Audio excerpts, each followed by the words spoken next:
going on, my Central Unit Galaxy? It's Central Man here, so back again with another classic WrestleMania pay-per-view review. So this time I'm going to review WrestleMania 27 at the Georgia Dome in Atlanta, Georgia on the 3rd of April 2011. The attendance for the show was 71,617. The buy rate for the show was 1,059,000. You can call it close to a 1.5 or 1.6 million pay-per-view buys. The commentators for the show are Josh Matthews, Jerry the King Lawler, and also Michael Cole inside the coal mine. Get to know that match later on in this review. I don't talk about taglines when I review pay-per-views in pro wrestling, when I review a classic WWE, WWF, WCW, NWA, ECW, TNA, NXT. I just don't. I just really don't. So, anyway, the tagline for this WrestleMania, it's called the biggest WrestleMania ever. I think this is the first WrestleMania with a host, and the host of WrestleMania 27 is The Rock. The biggest, really at the time, he started out to be the biggest draw in Hollywood. The Rock returns after years in the WWE, because he's doing movies. He returned on the Go Home show this was on Raw. It was the Go Home show to the Elimination Chamber to announce that The Rock would be the host of WrestleMania 27. The Rock started off, with an electrifying promo, like electrifying the fans, firing up the fans for the show. The atmosphere is electrifying. Can you smell it? Can you taste it? Can you feel it? And also, he took a jab at John Cena, what color Fruity Pebble shirt he's going to wear. The Rock says wrestle, you say mania. The Rock says yabba, you say dabba. The Rock's going to drink out of the people's water ball. It wasn't a water ball, he's drinking out of the people's water. Yeah, The Rock's segment on the show came off just cheesy and stupid, with, The Rock making out with Mae Young, in front of, at the time, the Divas champion Eve Torres, and also there was one segment with Pee Wee Herman and Mean Gene Okerlund. You had Mean Gene wearing John Cena merch. It's just like, that segment is basically risking pissing off both the fans of John Cena and The Rock. Like, if you're a man liking The Rock, but if you're a boy who is gay, you like John Cena. That's a lot of bullshit, because there's some grown-ass man liking John Cena. I'm not saying, there's some people liking John Cena. I'm talking men, grown-ass men liking John Cena. Just a little bit, I got, a friend who's my age liking John Cena. Doing this segment is just basically risking alienating and pissing off the fans of John Cena and The Rock. You got many people. You got fans liking both. I'm talking about grown-ass men liking both John Cena and The Rock. It's just kind of like, this segment is basically not going anywhere. It's just like putting The Rock in that cheesy situation. This segment, it's not helping The Rock. I think the show received, I'll get to my final thoughts in the end. It was just like, the show was received poorly. You have to wait till my final thoughts of my final rate of this WrestleMania. Anyway, so there was one match. It was scheduled to wrestle on the show. The one match was scheduled. It was supposed to be Sheamus versus Daniel Bryan for the United States title. Unfortunately, I'm guessing it was scrapped or self-proclaimed that. I checked on Wikipedia that it was ended in a double countout. It was ended with a brawl that set up a battle royal. This is 3 years before the Andre the Giant Battle Royal at WrestleMania 30. They had a match the next night on Raw. Sheamus win, and that end up with the debut of Sin Cara. They wrestled again on the main show at WrestleMania 28. It kicked off the following year's WrestleMania for the World Heavyweight Championship.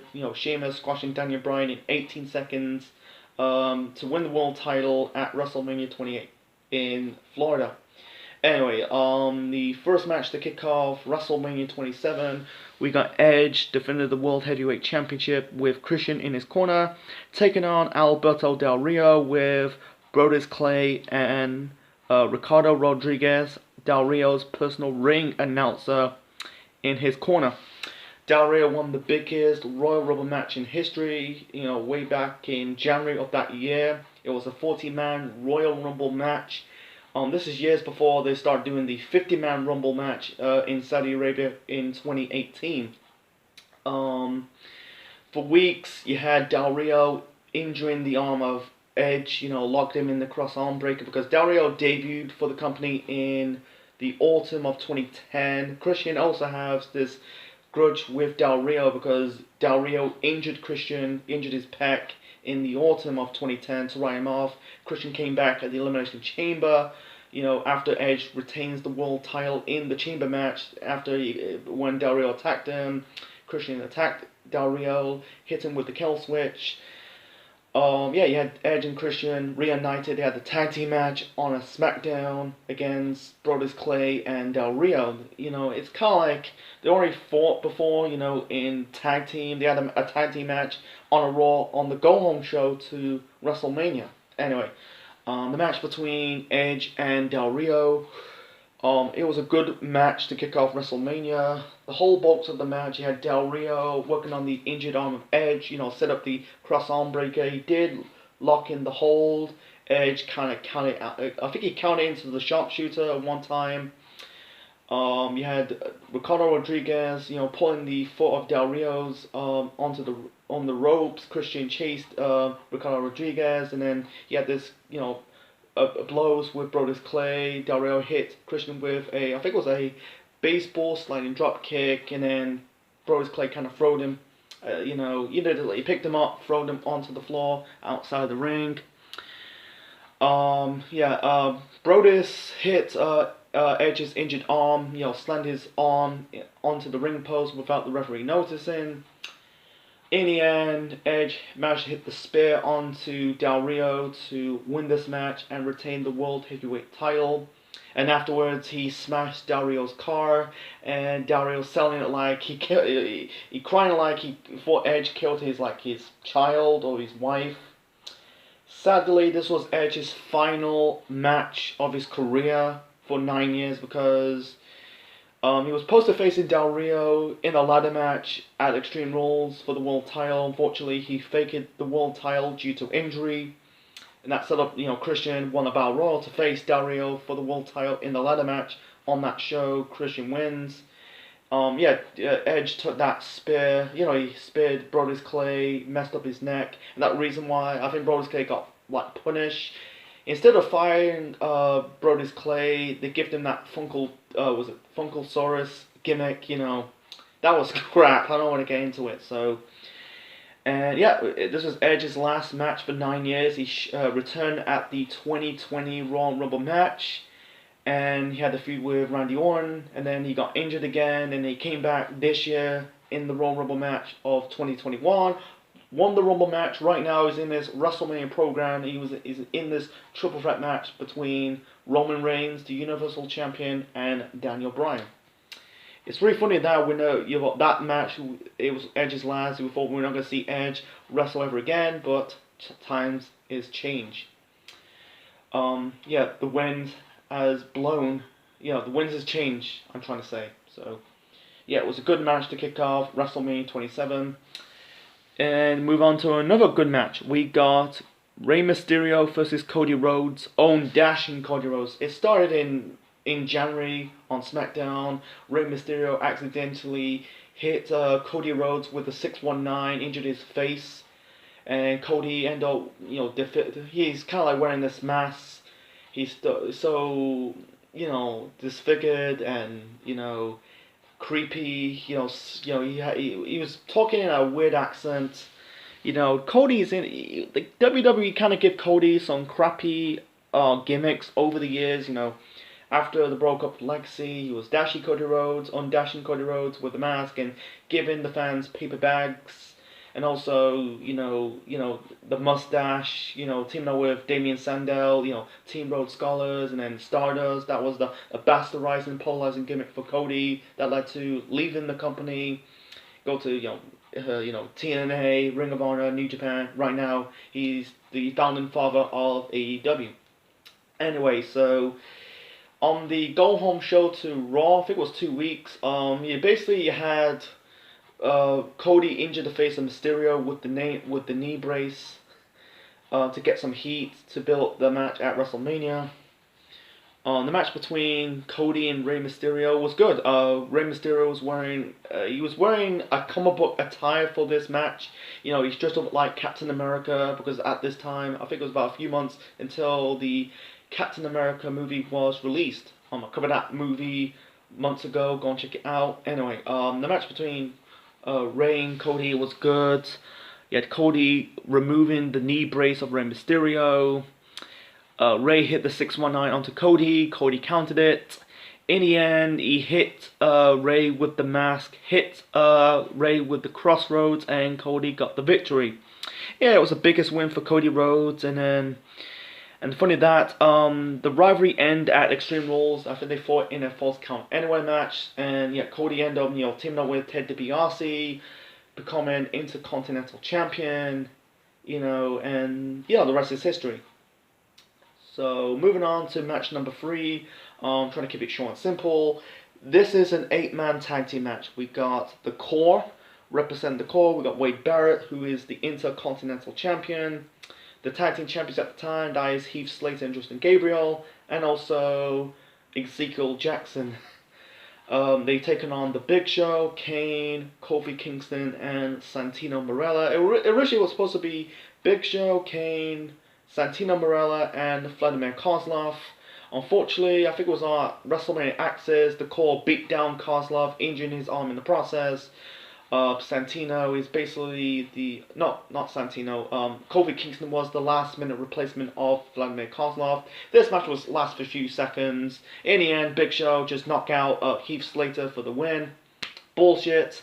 This is SummerSlam 2010 all over again, because I said that show kind of wiped out two most promising factions. That was the Nexus and the Straight Edge Society. This match also wiped out another promising faction as the Core, because they debuted on SmackDown the beginning of 2011, with former members of the Nexus, that is Wade Barrett, Heath Slater, and Justin Gabriel, and Jackson also joined the group. Was it the personification of domination? That's his nickname.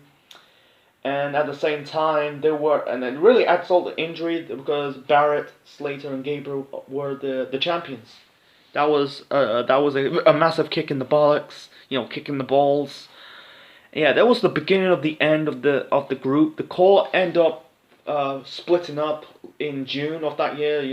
I think a week later or 2 weeks later, Gabriel and Slater dropped the tag team titles to Big Show and Kane, and then they kicked out Ezekiel Jackson out of the group, and then the Core was disbanded. I think it was the go home show to Capital Punishment on SmackDown. It's really funny if they won, they could tell a different story. Anyway, so that was match number 3. Match number 4, we got Randy Orton taking on CM Punk. It started in 2008 at Unforgiven when Orton punted CM Punk in the head, because at the time Punk was the world champion, unable to compete in that Champion Scramble match. And then fast forwarding in 2011, Punk and the new Nexus cost Randy Orton the WWE title against The Miz at the Royal Rumble. So, Orton has been really punting the members of the new Nexus in the head. He punted, Husky Harris in the head. You won't see him ever again until he was Bray Wyatt in 2013. Michael McGillicuddy, the future Curtis Axel, David Otunga, and also Mason Ryan, the muscle of the new Nexus. He's kind of like a, Batista 2.0 because he looks like Batista. Anyway, on the Go Home show to Raw, not Go Home show to Raw, but on 2 weeks before WrestleMania on Raw, Punk was basically trying to stalk Randy Orton's wife in Orton's tour bus.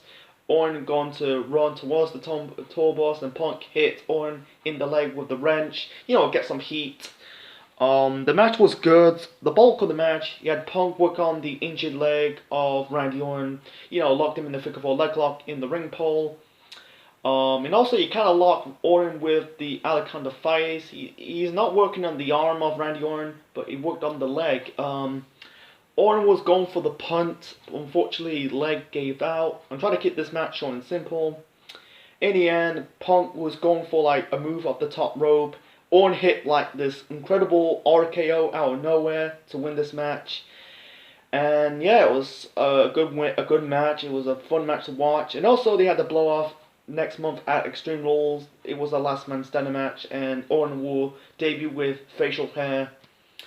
They never fought again until on Raw a year later in 2012. It was a tag team match. I think it was CM Punk and Dolph Ziggler taking on Orton and Jerry the King Lawler. That led to Lawler having a heart attack, and then and they never wrestle ever again one on one. I think they got good chemistry. Funny that like CM Punk will be the face of Raw, Orton will be the face of SmackDown, feuding with Christian in the rest of 2011, going into the spring and the summer of that year. 2011 was really the last great year for the company. That was match number 4. We got the Hall of Fame ceremony, and then we got one of the worst matches in WrestleMania history. We got Jerry the King Lawler versus Michael Cole. So it started in 2010. Michael Cole was this dick heel announcer. This was on the first season of NXT. He was talking shit towards Daniel Bryan, and he became a heel announcer going in late 2010, and reading the Raw, the nominated Raw GM email, can I have my attention please? Jesus Christ, man, remember that? That's crap. So he also cast Jerry the King Lawler, the match against The Miz on Raw. This was in December. It was a TLC match for the I think it was a TLC match for the WWE Championship. So Michael Cole cost Lawler the title, and also recently he was talking shit towards Jerry the King Lawler's deceased mother, and also you had Brian Christopher, rest in peace, Grandmaster Sexy, also making him talking shit towards his father. I give Cole some props why he was a heel. It kind of worked in some certain degree because he got that good reaction, people were booing. Unfortunately, it was the wrong person. It was okay for it's okay for a color commentator, but not your head play-by-play guy, because he's supposed to be welcoming the viewers and also welcoming new viewers to the product. To do for the few weeks, having him talking shit towards Jerry the King Lawler is not making the fans tuning in. It's just what it is. I give Cole some props, but if he was the color commentator, maybe, but as the head play-by-play guy, not so much. And also he's talking shit towards Jim Ross, and also Lawler challenged Cole to a match at WrestleMania. Cole picks his personal trainer, that is Jack Swagger, training for the match on the show. And also, he's supposed to be picking his special guest referee. It was supposed to be JBL, because Cole and JBL had history, because going back to those late 2000s, there were commentator duo on SmackDown, on episode Raw. It was Austin who's the special guest referee, Stone Cold JBL. You won't see JBL again until 2012 when Lawler, is absent due to, recovering from a heart attack. Anyway, trying to keep it short and simple, the match sucked. The whole bulk of it was overbooked as fucked. You had Jack Swagger, the funny part that Jack Swagger's doing his push-up during his entrance. Austin trying to run him over. He was riding a Doom Buggy? Trying to kill Austin. He's trying to kill Swagger on live pay-per-view. He's riding the Doom Buggy. The commentators for this match, and I'm guessing for the rest of the show, we got Jim Ross and also Booker T also joined the commentate team for this match. And also, Lawler will be also commentate the rest of the show as well, I think. And also Michael Cole was doing these cheesy insults towards Jim Ross, and also with Jerry the King Lawler. Also, I think Michael Cole hates Jim Ross in real life. You can tell Jim Ross, I think, because he laughed due to when Santino was Santina, doing that crush. He thinks he's had a crush with Jim Ross, calling him Barbecue Man. You can tell Jim Ross was pissed off. He was laughing at Michael Cole. You can tell. Jim Ross is the GOAT. Anyway, keep it short and simple. Like I said, not a good match. It was overbooked. You had basically Swagger locking in the ankle lock onto Jerry the King Lawler. They kind of worked on Lawler's leg. Austin got involved, hit Swagger with the Stone Cold Stunner. He didn't hit Cole with the Stone Cold Stunner. I think he like pushed him or punched him. And also Lawler hit Cole with the knee and lost a few teeth. He said it in Corey Graves' podcast. This was like 1 year ago. He said this was he kind of did a practice. You know, the training before that match, and CM Punk hit Cole with the same knee. He lost a lot of teeth. You know, the build up to the match going into WrestleMania. You know, because he lost some teeth during this match and lost some teeth before the match. It was the evening before the show. Anyway. In the end, Lawler hit Cole with the the punch off the top rope, locked him in the ankle lock. Cole tapped out. You thought this was the end. Afterwards, you had Booker T came to the ring, did the spinneroonie, did the beer drinking celebration with Lawler and Austin. Austin gave Booker T the Stone Cold Stunner, and then you got the Raw and Anonymous general manager did the doo-doo that pissed off the fans. Josh Matthews read the email and refers to the decision. I knew it's going to happen. It's going to be some shenanigans. Austin basically grabbed Matthews into the ring, give him the Stone Cold Stunner, ride off the towards the sunset in the June buggy, and that was it. Bullshit. I don't want to get into something simple. I heard like Dean Malenko, who was the producer at the time, got a lot of shit for that. Yeah, they continued this rivalry between Cole and Lawler throughout April and May because they had the tag team strap match at Extreme Rules. It was Cole and Swagger taking on JR and the King, and then they had the blow off at Over the Limit in the Kiss My Foot match, and they fought again on Raw, and they revealed that Hornswoggle was the Raw known as GM. That crappy payoff. I don't want to get into it, so let's move on. The next match, this is match number 6, I think. This is match of the night. We got, The Undertaker versus Triple H. This is a no-holds-barred match. It was originally supposed to be Undertaker and Sting. Unfortunately, Sting re-signed with TNA, faced Jeff Hardy at Victory Road. I think the build-up to this was good. You had Triple H and Undertaker. They didn't face face-to-face during this build. They faced one time. This was, I think it was the Raw after the Elimination Chamber. Undertaker came back, came back with, I think it was new entrants, Ain't No Grave by Johnny Cash, and Triple H also made his return. They did the face-off without saying the word. That was good. You're not going to say that ever again. I think we saw it with, Orton and Brock Lesnar in 2016, and that's it, To seeing that iconic shot with Triple H and Undertaker facing face-to-face, without saying the word, it was good. The match, it was match of the night. For me, out of the 3 Undertaker Triple H match between 17 until 28, because I covered their match at 17 last time, that was good. I placed this match, the holds-barred match, the no holds-barred match, sorry, I kind of stumbled. I placed it in the middle. The weakest out of I'm not just the rivalry, but the matches at WrestleMania. The end of the era match, the Hell in a Cell match between Triple H and Undertaker, that's the weakest, that's number 3. Number 2 is the match at 27, and taking the gold medal has to be that match at WrestleMania 17. Anyway, short and simple, it was good, you had Triple H kind of send Undertaker through the coal mine. You had Triple H Irish, really spine buster Taker through an announce table.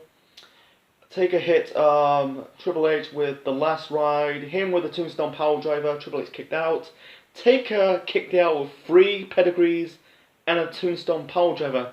When Triple H hit the Tombstone Power Driver, I thought that was end. I thought that he's broke the streak. Unfortunately, he basically kicked out. And then it got that good pop, and then Triple H he grabbed the sledgehammer, trying to hit Taker, probably break his legs with the sledgehammer, but instead Taker locked Triple H with the Hell's Gate. Trips tapped out, and Taker is 19-0. And basically Undertaker left the arena on a stretcher. I think it was the last time Undertaker wrestled with long hair. Funny that at next year's WrestleMania, he ended up with the mohawk. He cut his hair, and then in WrestleMania in 2015, his hair was growing back, and he grew back ever since. His hair grew back the same after Mania 31, after his feud with Brock. And also they got in a lot of shit. I think Triple H or Undertaker got a lot of trouble because I think it was Triple H got in trouble because he hit Undertaker in the head with the chair. At this moment in time, WWE kind of banned the chair shot to the head. I understand why, because due to concussion rate, to play it safe. Anyway, so it was match of the night. Go and check it. It kind of dragged. If they cut about 15 to 20 minutes off this match, it could be a much better match, but it's just what it is. I think it's one of the top 5 best match of the streak, alongside Orton at 21, Batista at 23, and the 2 Shawn Michaels matches at 25 and 26. So, moving on to I'm guessing this is a semi-main event. This is a mixed tag team match. We got Cole and Dolph Ziggler with Vicky Guerrero in his corner, in their corner, whatever, taking on John Morrison, Trish Stratus, and Snooki. I'm guessing this is Trish's first WrestleMania match. I think it's first WrestleMania match since WrestleMania 22. I'm guessing that was against Mickie James. So it's been nearly 5 years. I think it was originally supposed to be, I don't know. I think it was John Morrison and Melina taking on. I think it was Snooki, Melina, John Morrison, taking on Cole and Dolph Ziggler. I'll get to that a little bit after this match. Talk about much. Not much to talk about. The only celebrity appearance alongside Pee Wee Herman and also The Rock, in some certain degree, is Snooki from the Jersey Shore. That was the only celebrity attendance on this WrestleMania. The only celebrity, a non-wrestler, appeared for this WrestleMania. I don't want to get into it. So anyway, okay match. It was more of a piss break match. You had Morrison hit the Starship Pain on Ziggler outside the ring. Snooki did the handspring elbow. Trish Stratus, I think she pins Michelle McCool to win this match, and also John Morrison gave Trish the cold shoulder because at the time Morrison and Melina, I think there were a couple. It was supposed to be Morrison and Melina and maybe Snooki against Cole and Dolph Ziggler. Unfortunately, they changed plans. And I think I don't know if Melina had a grudge with Trish Stratus, and also John Morrison did it to protect her, because at the time Morrison is now married to Taya Valkyrie from Impact Wrestling. I think Morrison was in a lot of shit and Melina was in a lot of shit. Funny fact that they ended up leaving the company later on in 2011, so it's just what it is. So moving on to the main event. Main event, we got The Miz with Alex Riley in his corner. Oh, before that, by the way, this was Michelle McCool's second to last match in WWE because the next month, or not next month, but a few weeks later at Extreme Rules, they had the Loser League's WWE match against Layla that officially broke up Cole. And you won't see her wrestle until competing at the first Women's Royal Rumble match in 2018. Anyway, main event time, we got The Miz defending the WWE Championship against John Cena. The build up to this, for a few weeks, you had Miz beating down John Cena. Him and Miz were the tag team champions for a cup of coffee against the Core, and then you had him beating down John Cena to get some heat. Miz was kind of like the third wheel. The more focus on John Cena and The Rock. You had John Cena basically did a rap on to The Rock. I like when Cena became Hip Hop Cena. The Dr. Thugonomics. There will be his build to their match at WrestleMania 28. Way better than the rap at building up to Cena's match with The Miz. So Rock just did The Rock is back with a major itch. Enjoy your fruity pebbles, you yabba dabba bitch. I like that. Go and check it out. He called Cena a yabba dabba bitch because he eats Fruity Pebbles. On the go home show to Raw, you had Cena hit Rock with the AA, and that was it. The Miz was basically an afterthought because it's just most focused on Rock and John Cena. The championship is non-existent. No matter who is the champion. Anyway, so Cena came out with Acquire. The Miz came out with a relatable awesome logo. And it's really funny that Miz is not came out with the Miz looking WWE title, with the M. You got the company logo, he kind of changed it with the M. It's a shame he didn't enter it. It's funny that Edge had the Radiard Superstar logo on the title. Anyway, so the match between Cena and The Miz for the title, shit. Boring as fuck. No one gives a flying fuck. I feel the fans were booing. They just want to leave the arena. The match ended a count out. Miz really kicked out the AA attempt. He's trying to hit Cena with the briefcase. He accidentally hit Alex Riley, his protege at the time. The match ended in a double count out. I think Cena kind of ice ripped Miz through the announce table, and it was a double. Yeah, it was a 10 count, and then The Rock came, restart the match. I don't understand why Rock's got the power to do that. Cena was about to hit Miz with another AA. The Rock hit Cena with the Rock bottom. I understand why, because Cena hit The Rock with the AA on the go home show to Raw. And The Miz pins Cena for the victory. He retains the title. I'm guessing this is the first. I think it's the first time that the two world titles never changed hands. That was a disappointment. Afterwards, in the end, you had The Rock hit The Miz. I think it was the Rock Bomb and the People's Elbow to end this WrestleMania, to let the fans go home happy. Like I said, the title was a non-factor during this build-up to their match at WrestleMania between Cena and The Miz. And when The Rock did that, you can tell they're just promoting, advertising for WrestleMania 28. I think there were plans to doing Rock and Cena for this year's WrestleMania, but they changed plans. They want to do it at WrestleMania 28 in The Rock's hometown in Miami. Because the next time Raw, they did, Cena challenged The Rock for a match at WrestleMania.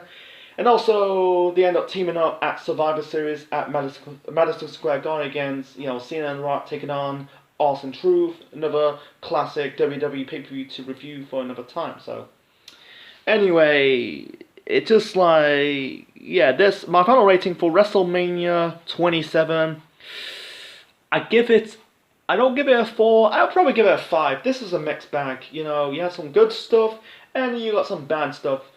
The only thing in the okay has to be the mixed tag team match, Trish, John Morrison, and Snooki taking on Lay Cole and Dolph Ziggler. It's just what it is, nothing special. The thing in the bad, you got like Michael Cole versus Jerry the King Lawler. You got the 8-man tag team match, Big Show, Kane, Santino, Kofi taking on the Core, and also the WWE title match between John Cena. The Miz versus John Cena for the WWE title. That was in the bad. But on the other hand, in the good, there were good matches. It doesn't want me to go, wow, I need to watch WrestleMania 27 all over again. No, there were decent matches. I think the match of the night for that WrestleMania has to be, The Undertaker versus Triple H, the No Holds Barred match. You had Edge versus Del Rio for the world title. That was good. Punk versus Orton, and Cody Rhodes versus Rey Mysterio. So, anyway, so that's my review of WrestleMania 27. Leave your thoughts in the comment section below. Smash the like button. Subscribe to the Central Man Network on YouTube for more wrestling videos, Marvel videos, and more. Next time in this, you can call it, it's still part of the classic WWE pay-per-view review segments. WrestleMania will be in a rear views. I'm going to review, let's do a post-classic WrestleMania to review. So let's travel 5 years into the past. Let's review a WrestleMania in the Ruthless Aggression era. So let's review WrestleMania 22. I can't wait. This is Essential Man officially signing out. Check you later.